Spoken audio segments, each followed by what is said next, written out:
Es un pedazo de sábana de color marfil claro, con leves marcas más oscuras. ¿Realmente se trata de la imagen de Jesucristo momentos después de su crucifixión, como creen muchos? Las manchas son de verdad su sangre. Según las pruebas de datación por medio del carbono 14 que se han divulgado ampliamente, no. De hecho, afirman que el lienzo de unos 14 pies, algo más de 4 metros de longitud, es una astuta falsificación medieval. Sin embargo, informaciones recientes han suscitado serias dudas sobre la precisión de la datación con el método del carbono.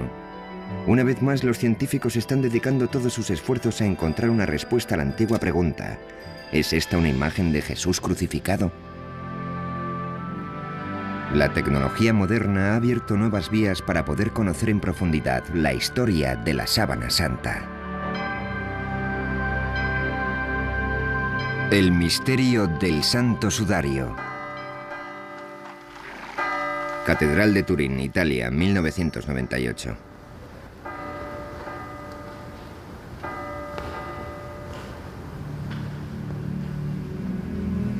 Desde el año 1400, la sábana santa o santa síndone ha salido de su caja de plata en numerosas ocasiones. Se ha colgado de los balcones para celebrar bodas reales y ha sido expuesta ante las maravilladas miradas de innumerables peregrinos. La sábana apareció por vez primera en Europa en el año 1355 y ya era famosa durante los peores años de la Muerte Negra, época en la que las multitudes hicieron cola para poder verla y época también en la que Gutenberg perfeccionó la imprenta y Colón descubrió América.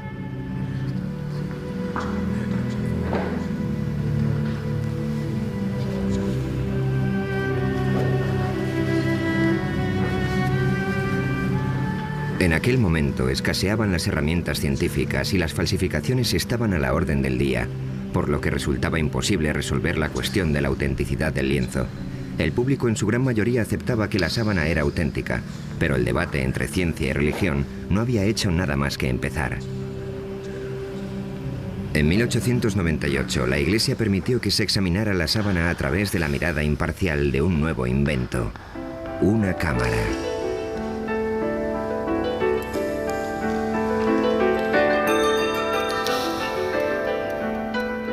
Nadie podía imaginar que las fotografías que Secondo Pia tomó aquel día cambiarían para siempre la opinión de la gente sobre la Santa Síndone. Y es que cuando la placa de cristal salió de la solución de revelado, el fotógrafo vio un rostro nítido y claro, algo que nunca antes se había visto en el lienzo. Comprendió enseguida que la misteriosa imagen del sudario había sido el negativo y que lo que él contemplaba entonces era el positivo. En sus manos sostenía una imagen que marcaría el inicio de todo un siglo de investigación científica. Turín, 1998. 100 años después de que se tomara la primera fotografía, la ciudad de Turín se prepara para otra exposición pública del lienzo. En todo ese tiempo, la sábana santa se había convertido en la pieza de arte más estudiada de toda la historia de la humanidad. Se está preparando un nuevo emplazamiento de alta tecnología para albergarla. Se trata de una urna de aluminio y cristal sellada herméticamente de la que se extrae el aire para luego introducir en su lugar argón, un gas inerte.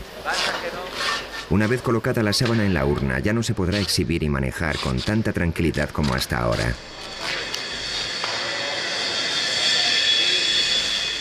Toda esta actividad puede resultar sorprendente si consideramos que las pruebas efectuadas con el método del carbono son correctas y la sábana, por tanto, no es más que una falsificación.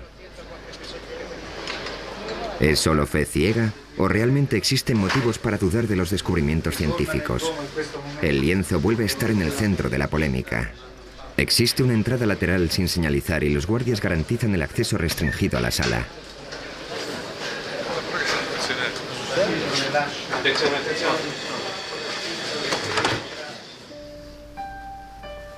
A cubierto de las miradas del público, una experta suiza en tejidos cose centímetro a centímetro y con sumo cuidado la sábana a un nuevo lienzo de mejor soporte. Tan solo una cámara documenta el proceso. Para el conservador del sudario no existe duda alguna sobre quién era la persona a la que una vez cubrió este lienzo.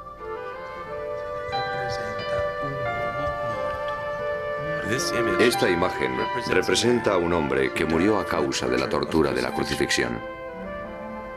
En la sábana de Turín hay 3 tipos de marcas. Las más evidentes son quemaduras de un fuego que casi destruyó el lienzo en la Edad Media. Después está la imagen anatómicamente correcta de un hombre visto de frente y de espaldas. Y en tercer lugar, lo que parecen ser manchas de sangre. Las manchas de sangre coinciden con las descripciones bíblicas de la tortura y la crucifixión de Jesús, de las heridas ocasionadas por los golpes, la corona de espinas y la lanza. ¿Pero es realmente sangre la sangre? ¿Y cómo llegó la imagen a la sábana? El misterio constante que rodea todas estas preguntas ha supuesto un reto para los científicos a lo largo de muchas generaciones. Los estudiantes de esta universidad en Glendale, California, disponen de un enfoque especial del debate que está teniendo lugar sobre la sábana santa. Su profesor, Angelo Montante, utiliza el lienzo como herramienta de enseñanza. Es uno de los objetos de cultura más sorprendentes que podemos encontrar en la historia de la civilización occidental. De él se pueden extraer numerosas pistas que nos ofrecerán una perspectiva del pasado. La Biblia no da detalles sobre la crucifixión de Jesús de Nazaret, pero permitidme llamar vuestra atención sobre esta mancha de aquí, que indica que hubo derramamiento de sangre. Si las pinturas clásicas fueran correctas, los clavos le atravesaron la palma, pero no fue así. Se los colocaron en las muñecas, y hay una razón para ello. Sabemos que esto se debe a que, según las investigaciones de un médico francés, hace años un médico francés que experimentaba con cadáveres consiguió determinar que la palma no puede sostener el peso de un ser humano. El clavo, por tanto, tenía que estar situado en la región metacarpiana de la muñeca. Y hay otro dato importante a este respecto. Si a una persona le clavas un objeto punzante en esta zona, el nervio medio queda presionado y cuando esto sucede, el pulgar se retrae. Si os fijáis, en esta figura no se aprecian por ningún lado los pulgares. Esto es algo muy preciso. ¿Cómo es posible que un falsificador lo supiera?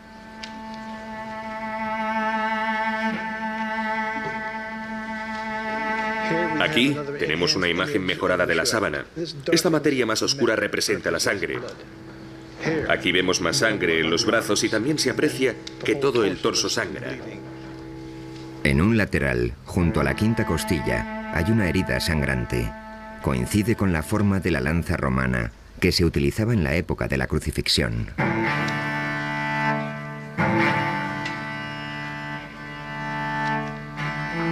En la sábana hay mucha sangre, tanta que no puedes evitar asombrarte de la crueldad de los romanos, que tanto dolor le causaron a este hombre. La crueldad que refleja la sábana supera con creces la mayoría de las versiones artísticas de la Pasión de Cristo.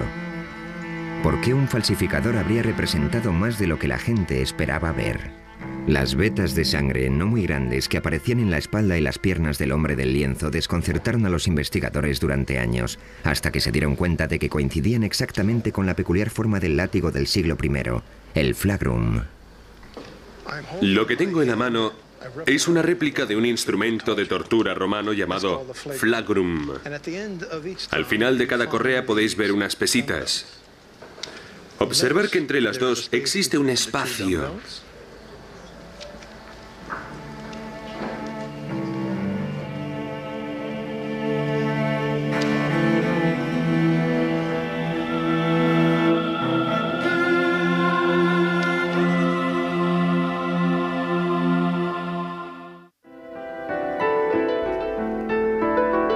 A finales de la década de los 70, un grupo de científicos presionó a la Iglesia para que les dejara examinar la sábana con las tecnologías más avanzadas. Al final llegaron a un acuerdo y el proyecto de investigación de la sábana de Turín, STORP, comenzó sus actividades. El STURP se constituyó con el propósito fundamental de examinar la sábana para determinar cómo se formó la imagen que ha quedado en ella. Pero nos encontramos con un gran problema. Nunca podríamos ver lo que íbamos a examinar hasta que no lo tuviéramos allí. Era como una expedición a una zona desconocida de la jungla. Llevamos con nosotros una gran cantidad de tecnología, casi todos los instrumentos imaginables de que disponíamos para determinar cómo se había formado la imagen. Pensé que iba a poder entrar en la habitación, acercarme a la sábana descubierta, mirarla de cerca, ver las pinceladas y marcharme a casa. Vern Miller era otro de los científicos que tomó parte en este proyecto. También él lo enfocó con una actitud escéptica. La primera persona que me habló de la sábana de Turín fue Barry Schwartz. Pensé que se trataba de un cuento de hadas o algo así.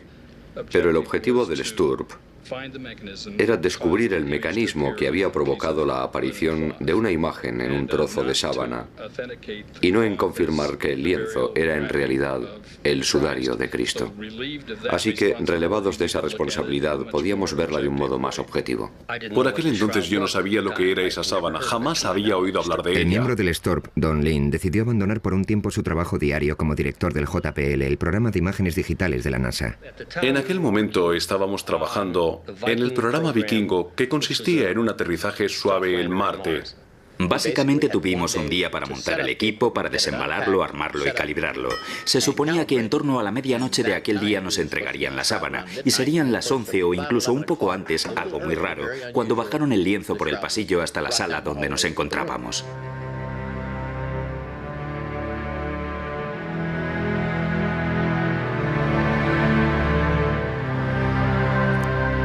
Uno de los primeros experimentos que se llevaron a cabo con la sábana consistía en separar la tela del lienzo de refuerzo por una pequeña zona de aproximadamente unos 7,5 centímetros. Eso nos permitió ver la parte de atrás de la sábana, la parte inferior del Santo Sudario de Turín por primera vez en 400 años. Esta imagen corresponde al momento exacto en el que dieron la primera ojeada a la parte inferior de la sábana.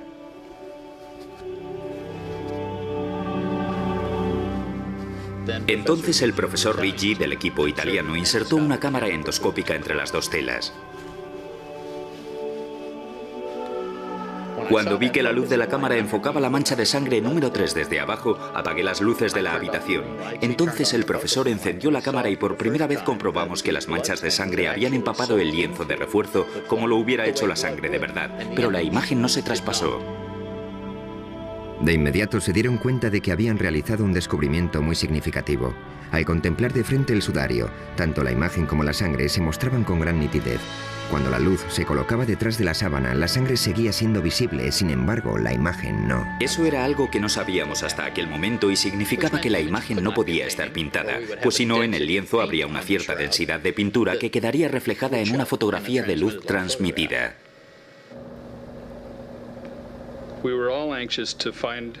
Todos estábamos deseando averiguar si la sangre era real o no. Cuando examiné por primera vez el lienzo, durante todas esas pruebas, no creí que la sangre fuera real. Era roja y parecía fresca, demasiado para una sangre con 2000 años de antigüedad. Para determinar si era real, tomamos muestras en una cinta de superficie adhesiva y la examinamos en el laboratorio más tarde. Pasaron varios meses antes de que determináramos que era sangre de verdad. En la siguiente diapositiva vemos la sangre sobre el entramado de la tela, los micropuntos de esta foto. ¿Es esta la sangre de Jesús? ¿Es la sangre de otra persona que fue crucificada por los romanos? ¿O es la sangre de un hombre inocente utilizada para crear un engaño tan extraordinario? Una de las teorías de la formación de la imagen en la sábana afirmaba que podía ser una quemadura, porque su color es muy similar al que aparece con el uso en una funda de una tabla de planchar. A una luz normal, la quemadura y la imagen parecen idénticas. Las quemaduras emiten destellos fluorescentes cuando se las expone a la luz ultravioleta, así que utilizamos esta, pero no se veía la imagen del cuerpo. Obtuvimos imágenes maravillosas de las quemaduras que había en el sudario, pero ni rastro de la imagen del cuerpo, lo que demostraba que no podía ser una quemadura. Y en lo referente a qué pudo haber causado la aparición de la imagen, los científicos fueron descartando una posibilidad tras otra. Los análisis microscópicos de los hilos determinaron que el cambio de color de los mismos se debía a un cambio químico, a una oxidación deshidratada, pero no sabemos qué es lo que lo origina. Las manchas de la sábana son prácticamente imperceptibles y muy complejas.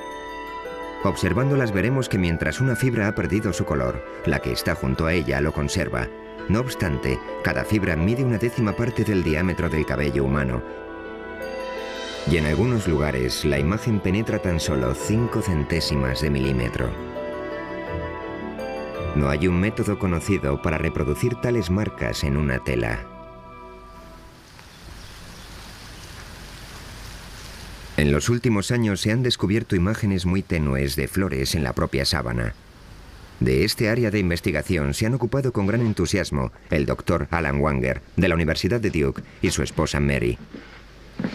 Wanger desarrolló la hipótesis de que ciertas imágenes del cuerpo plasmadas en el lienzo eran impresiones de flores. Esta idea se le ocurrió a partir del trabajo del físico alemán Oswald Scheuermann. Él reparó en ese detalle, pero al principio yo no me di cuenta de qué me hablaba. Sin embargo, un poco más tarde me fijé en la imagen de una flor que se parecía mucho a un crisantemo. Y cuando me eché hacia atrás y miré la sábana en conjunto, comencé a ver muchas de esas imágenes por todo el lienzo. Obviamente, las flores fueron depositadas en torno al cuerpo en el momento del entierro. Se desconoce el propósito de las flores. Quizás se pretendiera que actuaran como aromatizantes, ya que el cuerpo se enterró con mucha precipitación, o puede que con ellas solo se pretendiera honrar al difunto. Y tras estudiar con mucha minuciosidad la sábana, creemos haber identificado en ella 28 de estas flores. Wanger estudió los detalles del lienzo y los comparó con fotografías de plantas vivas que se asemejaban a las de la sábana. Además, conseguimos determinar la época de floración de esas variedades concretas y todas florecen en marzo o en abril. Es decir, en la época en que tenía lugar la Pascua judía, época de la crucifixión. Mar Muerto, Israel. La mayor parte de las plantas que identificaron los Wanger parecían ser originarias del área de Jerusalén. El matrimonio hizo partícipe de sus descubrimientos al botánico más importante de Israel, Avinoam Danin. Utilicé detalles de la morfología de las plantas y tuve el placer de confirmar sus observaciones. Entonces estuve estudiando la sábana cada vez con más atención y localicé y señalé aquí unos 12 o 13 objetos botánicos. Una de las plantas, el Zygophyllum dumosum, fue la prueba clave para el botánico Danin. No solo vio su imagen en la sábana, sino que encontró detalles aún más precisos que los Wanger.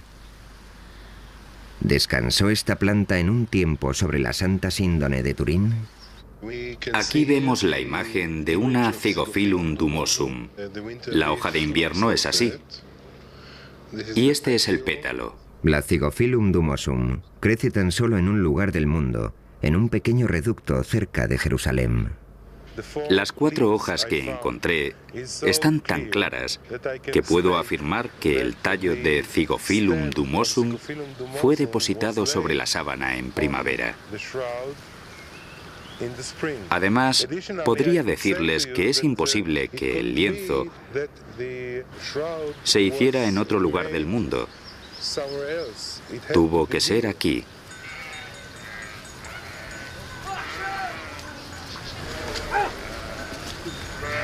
Y si había flores en torno al cuerpo, también tendría que haber polen. El polen puede durar miles de años y a través del microscopio se pueden diferenciar y distinguir todas las variedades. Eran pistas demasiado pequeñas para el ojo humano que esperaban la llegada del detective apropiado. En 1973, el criminólogo suizo Max Frey obtuvo una autorización para tomar muestras del polen del tejido de la sábana santa y las conservó en portaobjetos de cristal. Este hombre, que contaba con una formación en botánica, pasó años analizando su contenido de polen. Falleció antes de poder terminar y publicar sus conclusiones, pero otros continuaron su labor. Con la ayuda de las tecnologías más novedosas, pueden identificar con exactitud cada grano de polen y averiguar a qué planta corresponde. Uri Baruch es el experto en polen más importante de Israel. Trabaja con el Dr. Danin y se encarga de calcular el tipo y la frecuencia del polen que contienen los portaobjetos de Frey.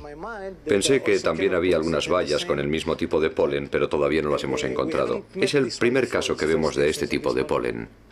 El objetivo es determinar exactamente qué plantas rodeaban el cuerpo y cuáles eran las especies predominantes.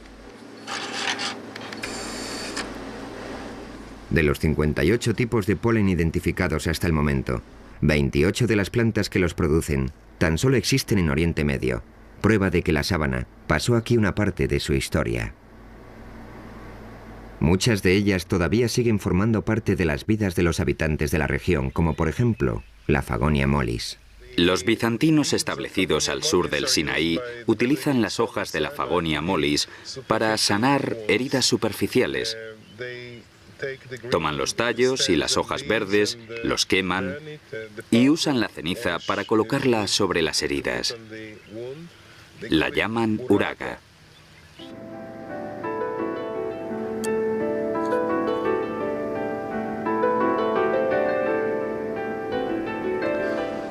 Aquí tenemos otra gundelia. En las placas normalmente hay una gran densidad de polen procedente de una planta llamada Gundelia tournefoti. Esta muestra en particular procede de una zona junto a la cabeza del hombre del lienzo. Puedes ver las espinas, ¿de acuerdo? Aquí hay una, aquí hay una, aquí hay una. La planta que dejó tanto polen en esta zona del lienzo se podría reconocer por su flor, pero es más conocida por otra cosa.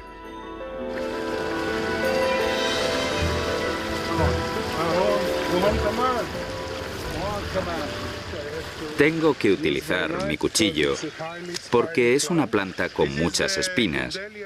Aquí tenemos una Gundelia tournefoti. Es el cardo con la mayor frecuencia de granos de polen en la Santa Síndone de Turín.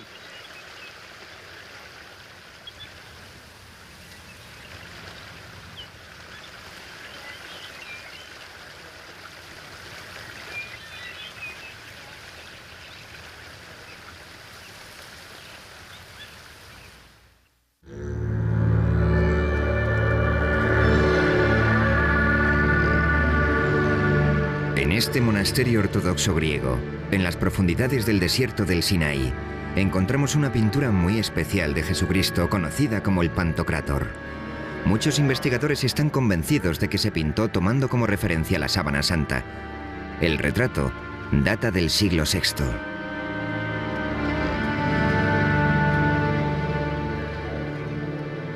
En el icono podemos ver que los ojos son muy grandes y están bastante separados. Cuando lo comparamos con la sábana, vemos que los ojos del hombre del sudario están separados y ligeramente descentrados. Si observamos... El Dr. Banger ha perfeccionado una técnica de luz polarizada para comparar las imágenes de la sábana con otras imágenes como el Pantocrátor. Si giro el filtro mientras miro estas imágenes en la pantalla, una se difuminará en la otra. Hacemos esto para comprobar la exactitud de las comparaciones. En el icono observamos lo que parece ser una lágrima que corre por la mejilla en este punto. Si rotamos la sábana descubrimos que en realidad hay una mancha, posiblemente de sangre, en el mismo lugar. Si bajamos hasta la punta de la nariz en el icono y luego pasamos a la sábana, comprobaremos que la configuración de la nariz es prácticamente exacta. En cuanto a los labios del icono, se aprecia que están agrietados. Y si contemplamos los detalles de la sábana, comprobaremos que todas esas marcas son prácticamente visibles.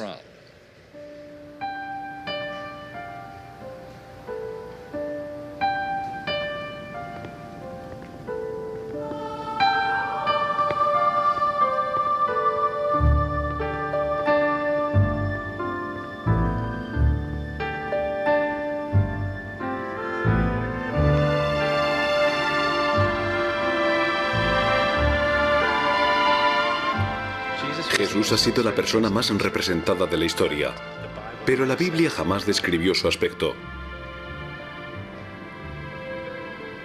¿Cómo sabemos cómo era? ¿Cómo sabemos que llevaba barba y que tenía el pelo largo? ¿De dónde sacaron los artistas su iconografía?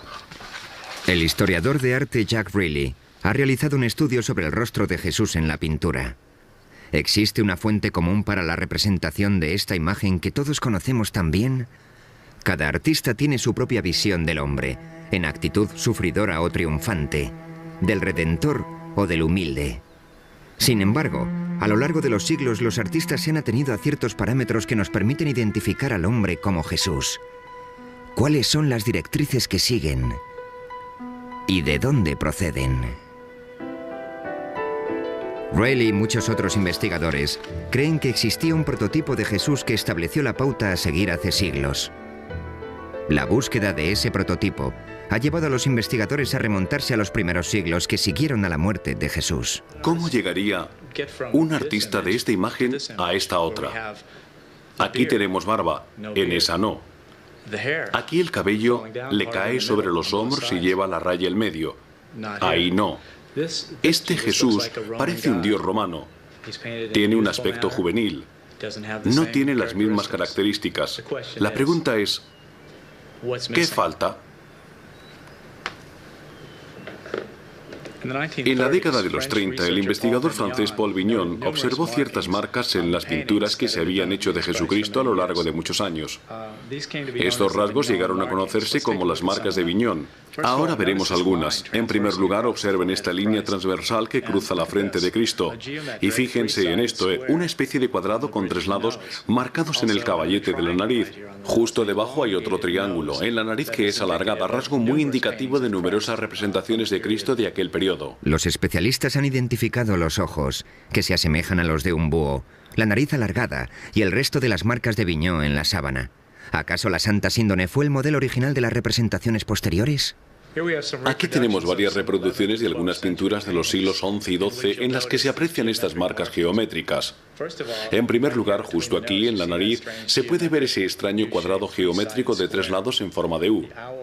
Luego tenemos los ojos, semejantes a los de un búho. También la nariz alargada es una característica. Observen los 2 mechones de cabello que caen sobre la frente. Aparecen en las 4 imágenes. Y no un solo mechón, siempre 2. La coincidencia de todas estas marcas, de todos estos puntos, me lleva a creer que algo influyó en estos artistas.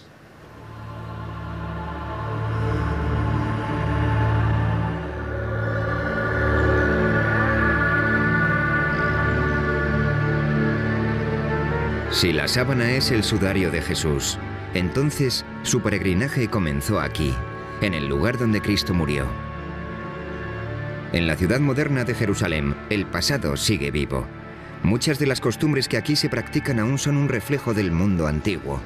¿El entierro del hombre de la sábana se realizó de acuerdo con la cultura hebrea?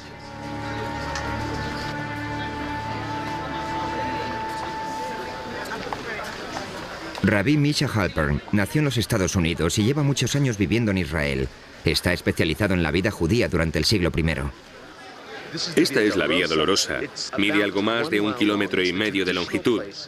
Según la tradición, es el lugar desde el que partió Jesús hacia su crucifixión. De todo el mundo han venido y siguen viniendo peregrinos para recorrer el mismo trayecto que Cristo. 20 shekels el libro. ¿Alguien quiere algo? $4. En aquella época, Jerusalén era una ciudad judía y como tal, Jesús debió ser enterrado en el contexto de la ley hebrea. Los estudiosos de la sábana creen que el entierro de Jesús, aunque precipitado, se realizó como manda la tradición judía. La Biblia judía establece que hay que recordar el día del sábado para que sea sagrado. El viernes por la tarde la gente corre de acá para allá apresuradamente para terminar sus tareas antes de que comience el sábado. Y lo mismo ocurría hace 2000 años. A Jesús lo bajaron de la cruz un viernes para sepultarlo a toda prisa antes del sábado. Porque en sábado no se puede hacer nada. No se puede trabajar, solo se descansa. ¿Existe algún dato que certifique la existencia del sudario en los años que siguieron a la muerte de Jesús? Cuenta la leyenda que un rey que se encontraba en las proximidades de Edesa cayó gravemente enfermo y mandó llamar al sanador judío. Jesús ya había muerto, pero al rey le entregaron un lienzo que llevaba su imagen. El rey Abgar sanó inmediatamente y el lienzo milagroso comenzó a ser conocido con el nombre de El Mandilión. Así fue como en todo Oriente Medio se veneró el mandilión como la imagen de Cristo, y la ciudad de Edesa se convirtió en un centro para la cristiandad. Mandilión es una palabra que significa toalla pequeña. En esa tela había una cara de Jesús pintada sobre un fondo estilizado y normalmente aparecía enmarcada. Si el mandilión era la sábana santa, ¿por qué en él solo aparecía el rostro? Entonces solo se decía de ella que era un lienzo con una cara, pero Ian Wilson, el historiador inglés, afirma que existe una palabra clave para explicarlo en los documentos antiguos, tetradiplón, que significa doblado en 4. Si doblas el lienzo en 4 partes, al final lo que tienes es un pequeño rectángulo con el rostro en el centro. ¿Podría la sábana de Edesa ser la Santa Síndone doblada en 4 para mostrar solo la cara? La sábana en sí mismo es el mapa que mejor nos permite ubicarla en el pasado. Comienzas siguiendo una pista que te lleva a otra y así sucesivamente. Voluntarios, por favor. En 1978 el equipo del Sturb descubrió un cierto número de pliegues en el lienzo, de los cuales 8 eran bastante prominentes. Lo que vamos a hacer ahora es reproducir la forma en que estaba doblada la sábana. Las fotografías con luces de descomposición demostraron que sí, que realmente la sábana tiene 8 pliegues. Por supuesto, la fotografía no puede decirnos cuándo se hicieron, pero de lo que sí da fe es de que al menos una vez en su existencia, ese lienzo se dobló 8 veces. El resultado sería un rectángulo con un rostro en el medio.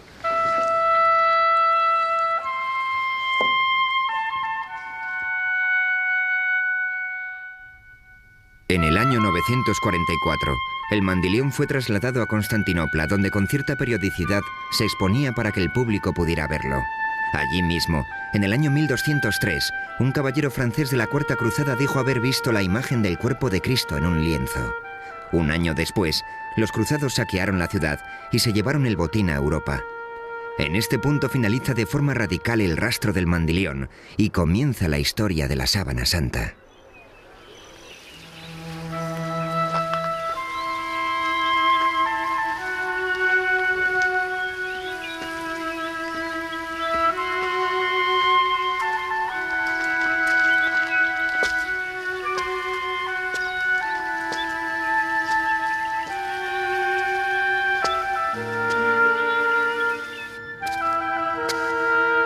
Esto es una cueva a las afueras de Jerusalén que posiblemente es muy similar a la que sirvió de sepulcro a Cristo. En aquella época estaría cerrada con una roca de gran tamaño, casi con toda seguridad muy lisa debido a la erosión. Así es como la Biblia cristiana describe la sepultura de Jesús. Cuando el equipo del Sturb examinó la parte posterior de la sábana, descubrió que resultaba imposible identificar varios granos de polen, porque estaban recubiertos con un mineral que posteriormente se analizaría y clasificaría. Al investigar el mineral, descubrieron que se trataba de una piedra caliza, por decirlo de alguna manera. Una caliza muy rara y autóctona de una zona situada en las afueras de Jerusalén.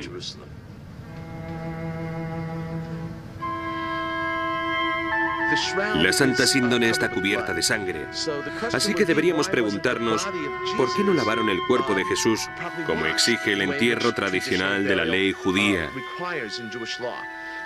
La respuesta podría ser la siguiente. Cuando un cuerpo sangra mucho, no se purifica con agua por temor a eliminar toda la sangre. Esa sangre tiene que purificarse con el cuerpo. Incluso hoy en día, cuando en las noticias informan de una acción terrorista en Israel, por ejemplo, inmediatamente acuden al lugar los rabinos y la gente reza y recogen la sangre de las víctimas que está en el suelo para poder enterrarlas adecuadamente.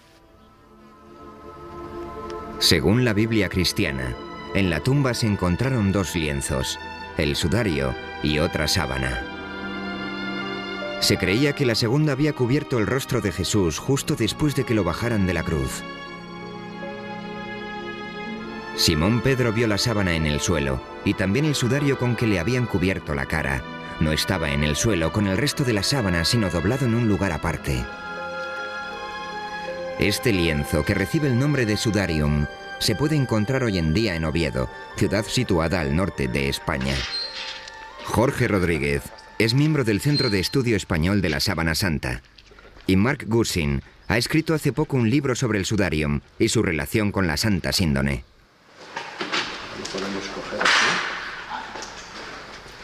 El sudarium está cubierto de sangre, pero en él no hay imagen alguna como sucede en la sábana. Se cree que retiraron el lienzo del rostro antes de envolver el cuerpo en la sábana. Claro, porque es para limpiar. Claro, en realidad es un trapo, sí. El lienzo huye del peligro. Siempre iba por delante de los invasores. Escapaba de ellos. Siempre iba más al norte, a lugares más seguros, y allí permanecía. Y esta ciudad era el lugar más seguro de toda España durante la invasión musulmana. Fuera de Jerusalén, su viaje comenzó en el año 614 para escapar del ejército persa, que no cesaba en su avance. Llegó primero a Alejandría, pero se fue moviendo en repetidas ocasiones hacia el oeste, a lo largo de la costa africana, hasta que por fin llegó a Toledo, en la España cristiana. Cuando en el año 711 los musulmanes invadieron la península ibérica, el sudarium fue llevado a toda prisa al norte, a las montañas, y una vez allí lo ocultaron en una cueva.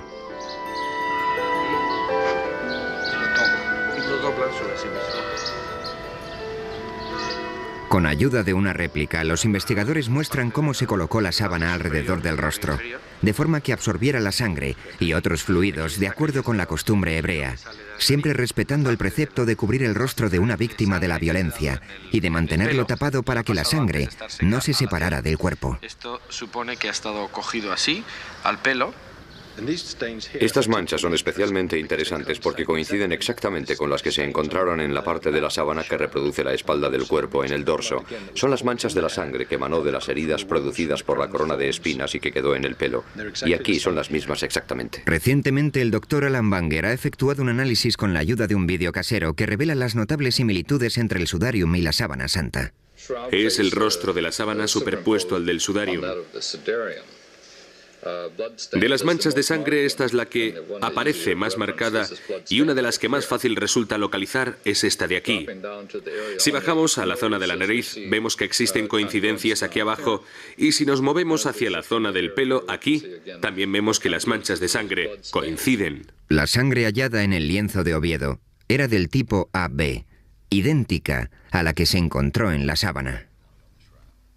Sabemos a ciencia cierta que el sudarium lleva en España desde el siglo VII. Este hecho contradice los resultados de las pruebas de datación con el método del carbono 14 que establecen su origen hace 600 años. El libro de testamentos que se encuentra aquí en la catedral remonta los orígenes del sudarium a épocas aún más antiguas, y nosotros creemos que realmente data del siglo I y que fue uno de los sudarios que se utilizaron para cubrir el cuerpo de Cristo en el sepulcro o justo antes de introducirlo en él.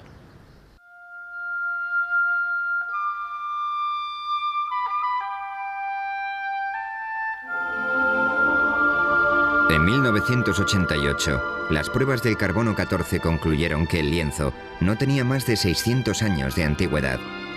Parecía que tal afirmación pondría fin a todas las investigaciones científicas sobre la sábana. Se aventuraron muchas teorías que exponían la posibilidad de que las pruebas se equivocaran, pero muy pocos científicos estaban convencidos de ello. Entonces, un microbiólogo, el doctor Garza Valdez, anunció un descubrimiento significativo. Sobre las fibras de este antiguo lienzo encontró una fina película originada por una bacteria que podía distorsionar la datación por medio del método del carbono. En 1996, realizó unas pruebas a varias fibras de la sábana y observó que había una capa de material suficiente para poder desviar de forma significativa los resultados de la datación con el método del carbono. El doctor Harry Goff es el inventor de la moderna técnica de la datación mediante el carbono 14.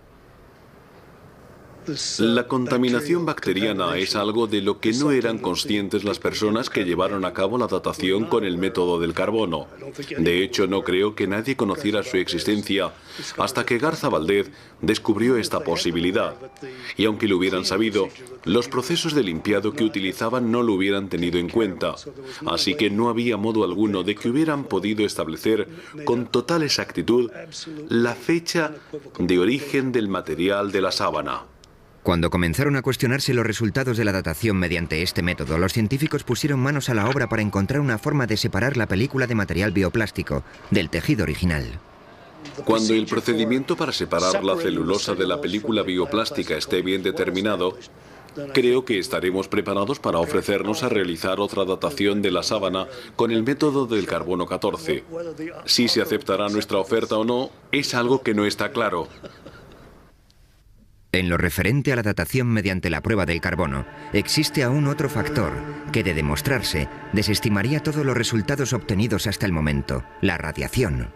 Si lo que dicen los físicos es correcto, es una imagen proyectada. En otras palabras, casi vienen a decir que quizás el cuerpo estuviera flotando en medio del sudario y que toda la proyección incidía en ángulos rectos en el cuerpo. Esta imagen está directamente tomada del cuerpo, que está paralelo a la gravedad. Es algo tan extraordinario que la única explicación posible es que se trate de fenómenos de radiación. La radiación puede ser el único modo de explicar los recientes descubrimientos, según los cuales la imagen sería como una placa de rayos X que revela estructuras internas del cuerpo. Ahora estamos viendo los huesos, los metacarpianos, que son estos. Pero lo más sorprendente es que cuando nos movemos hacia la zona de la muñeca y vamos superponiendo la radiografía, podemos identificar todos los huesos de la muñeca de la sábana de Turín. Vemos que los rasgos del esqueleto en la profundidad del cuerpo consisten en una especie de radiación de rayos X. Por eso opinamos que la imagen, en lugar de derivarse del contacto directo de la sangre y demás, está formada básicamente por esta notable y única situación de radiación. Si superponemos una calavera al rostro que aparece en la sábana, vemos que se aprecian estructuras internas con notable claridad. Aquí observamos que lo que estamos viendo son las imágenes de los dientes. A medida que vamos alternando una imagen con otra, vemos que en la sábana aparecen los dientes con sus raíces y todo. Entonces, ¿cuál es la fuente de la radiación? Algunos investigadores opinan que también tienen la respuesta a esa incógnita. Creo que esta imagen quedó plasmada en la sábana debido a la transformación que tuvo lugar durante la resurrección. El cuerpo pasó de un medio a otro, y al hacerlo, dejó un retroceso de partículas de radiación tras de sí que marcaron la imagen de la sábana. Por eso también hemos conseguido el efecto tridimensional en otras cosas. ¿Qué causa este fenómeno? No lo sé. Y aún más difícil sería explicar cómo se obtiene esa energía de un cadáver.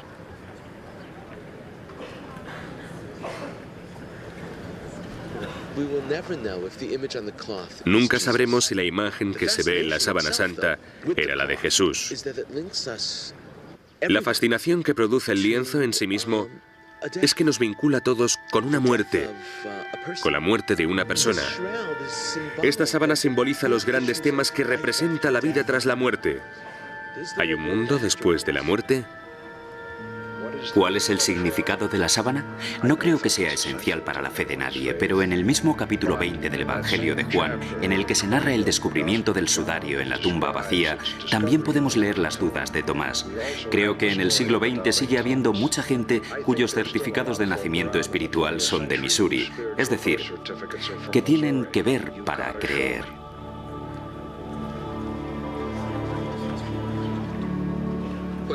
Lo que me ha llamado la atención durante todos estos años ha sido el misterio que la envuelve. Creo que en la sábana hay claves que todavía no se han revelado o que no son evidentes y claras para la gente que contará la historia de la Santa Síndone y de cómo se creó. Sabía que la gente me preguntaría si había vivido grandes experiencias religiosas o algo así. Así que me senté ante el lienzo a las 3 de la mañana y guardé silencio. No había nadie por allí. Entonces lo miré y dije, bueno, ¿cómo te sientes? No, lo cierto es que no viví grandes experiencias religiosas. Pero una cosa que realmente caló muy profundo en mi mente fue contemplar la cabeza.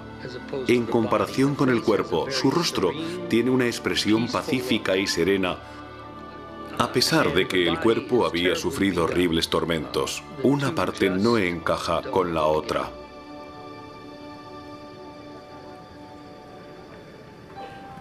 Nuestro equipo pasó cientos de miles de horas estudiándola y después de todo ese tiempo, al recordar que nuestro principal objetivo era determinar cómo se formó la imagen, hubimos de reconocer que no teníamos nada. No podíamos responder a esa pregunta. En definitiva, podíamos decir lo que no era, pero no podíamos decir lo que era.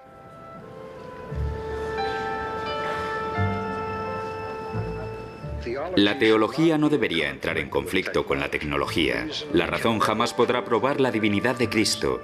La ciencia puede exponer una afirmación teológica. Como mucho puede decir, posiblemente este lienzo sirviera de sudario a Jesús de Nazaret. Pero la pregunta que planteó la teología es, ¿quién creéis que soy? Ningún laboratorio científico puede responder a eso. Todavía sigue correspondiendo al individuo revisar las pruebas de que dispone y decidir por sí mismo qué es en realidad la sábana de Turín.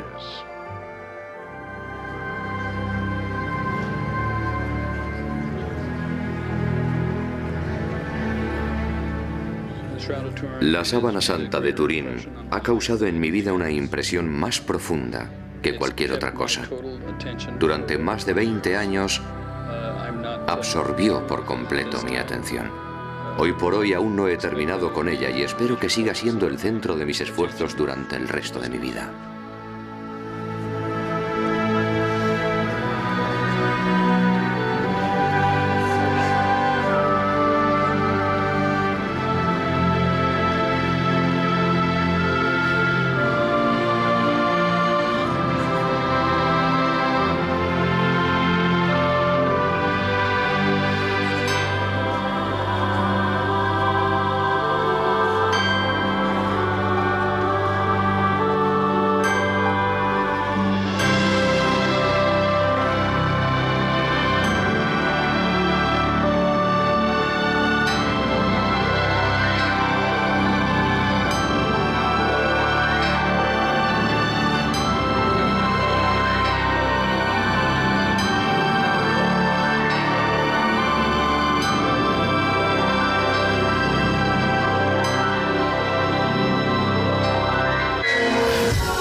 Y la crucifixión de Jesús, de las heridas ocasionadas por los golpes, la corona de espinas y la lanza.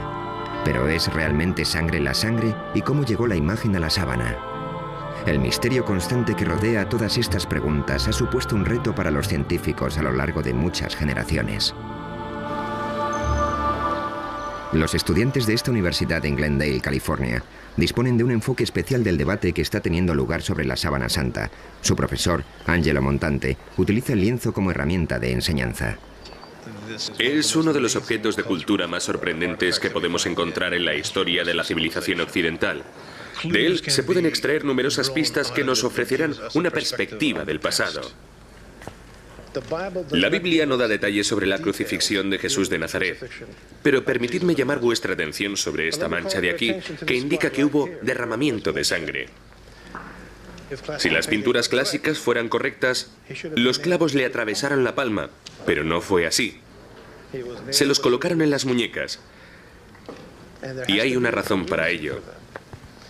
Sabemos que esto se debe a que, según las investigaciones de un médico francés, hace años un médico francés que experimentaba con cadáveres consiguió determinar que la palma no... De plata en numerosas ocasiones.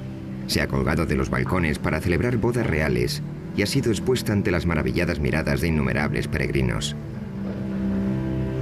La sábana apareció por vez primera en Europa en el año 1355 y ya era famosa durante los peores años de la Muerte Negra, época en la que las multitudes hicieron cola para poder verla y época también en la que Gutenberg perfeccionó la imprenta y Colón descubrió América.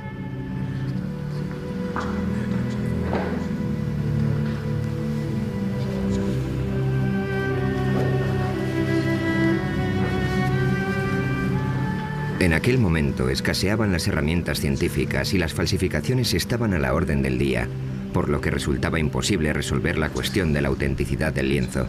El público en su gran mayoría aceptaba que la sábana era auténtica, pero el debate entre ciencia y religión no había hecho nada más que empezar. En 1898, la Iglesia permitió que se examinara la sábana a través de la mirada imparcial de un nuevo invento: una cámara.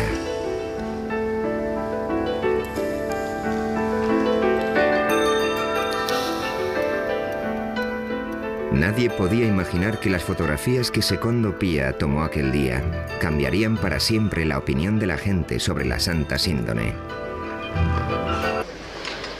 ¿Es solo fe ciega o realmente existen motivos para dudar de los descubrimientos científicos?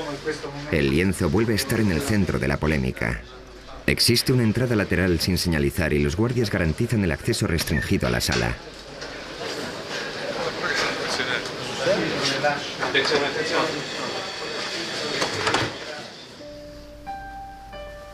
cubierto de las miradas del público, una experta suiza en tejidos cose centímetro a centímetro y con sumo cuidado la sábana a un nuevo lienzo de mejor soporte. Tan solo una cámara documenta el proceso. Para el conservador del sudario no existe duda alguna sobre quién era la persona a la que una vez cubrió este lienzo.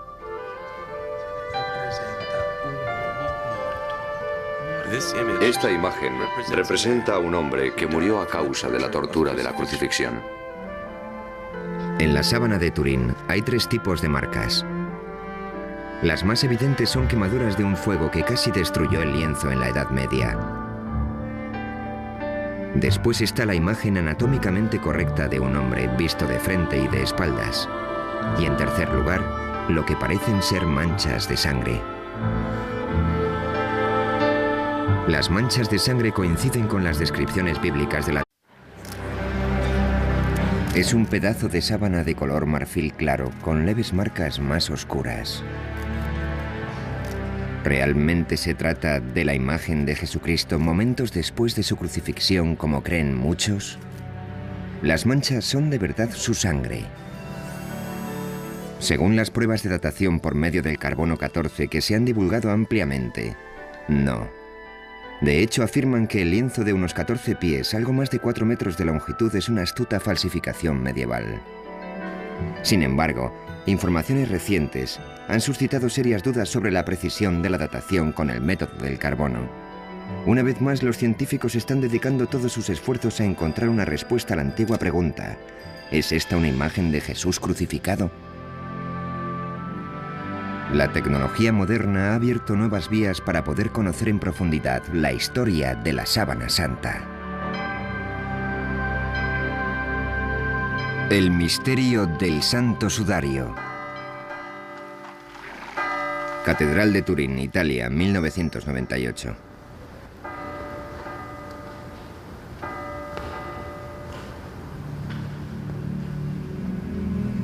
Desde el año 1400, la sábana santa o santa síndone ha salido de su caja. Y es que cuando la placa de cristal salió de la solución de revelado, el fotógrafo vio un rostro nítido y claro, algo que nunca antes se había visto en el lienzo. Comprendió enseguida que la misteriosa imagen del sudario había sido el negativo y que lo que él contemplaba entonces era el positivo. En sus manos sostenía una imagen que marcaría el inicio de todo un siglo de investigación científica. Turín, 1998. 100 años después de que se tomara la primera fotografía, la ciudad de Turín se prepara para otra exposición pública del lienzo. En todo ese tiempo, la sábana santa se había convertido en la pieza de arte más estudiada de toda la historia de la humanidad. Se está preparando un nuevo emplazamiento de alta tecnología para albergarla. Se trata de una urna de aluminio y cristal sellada herméticamente de la que se extrae el aire para luego introducir en su lugar argón, un gas inerte. Una vez colocada la sábana en la urna, ya no se podrá exhibir y manejar con tanta tranquilidad como hasta ahora.